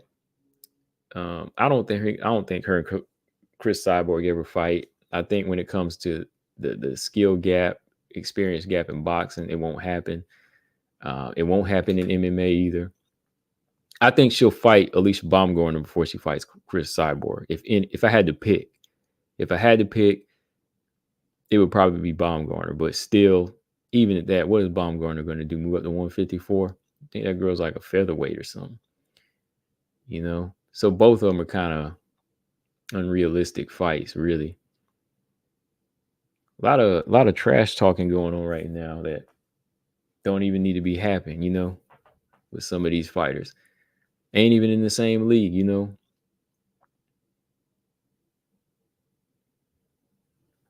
Hold on. Let me see here. Let me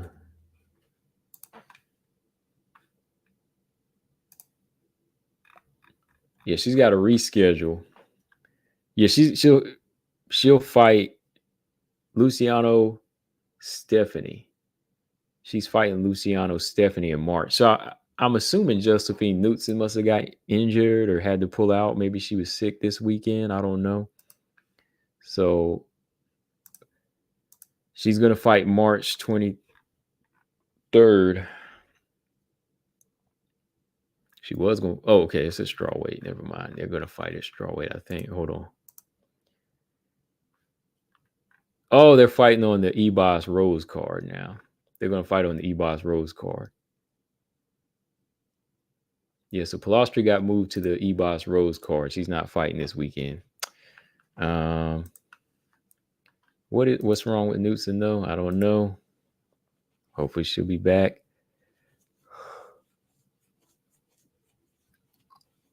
Yeah, Amanda Serrano's a good fighter. I think she's a good representative of just like fighting, period. I mean, Amanda Serrano is supposed to be jumping back into some MMA too, because you know, Amanda Serrano is fighting in the PFL too. That's good. You know, that's good money for her, you know, and you know, Amanda Serrano hadn't been really like calling for big names. I mean, she kind of like joked about a Valentina fight a couple years ago, but you know, she knew that wasn't going anywhere because she went to PFL, you know.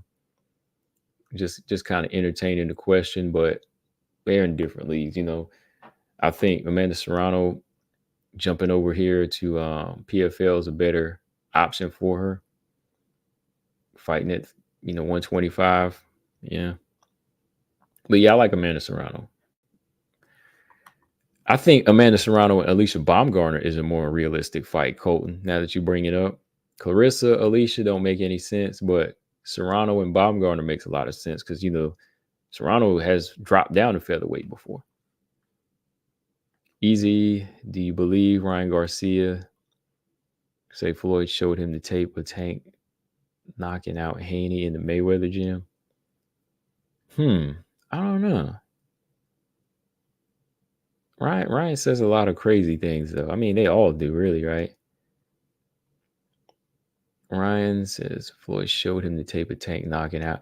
I heard that. I heard that it was like a rocking moment. Like he got rocked, and they just like jumped in the way. Like I don't think like Haney was knocked out. Like I think Haney got buzzed, and maybe they kind of jumped in to stop it before it went too far, something like that, before anything could come, to before it could really turn into like a knockout. Lily says she killed that blonde girl, Heather. Oh, Heather Hardy. Oh yeah, yeah, she beat her twice. The second fight was really unnecessary because she really got beat in that second one. Colton said Ryan Garcia has seemed off the rails lately. Something ain't right with him. Yeah, he's a strange one, man. I don't know if he'll ever be champ like that. Like, he's an Instagram type of boxer, and I mean that's about it. Like, ain't no hating that. I mean, he's making a lot of money off of it. Like, he ain't no Canelo Alvarez or Terrence Crawford.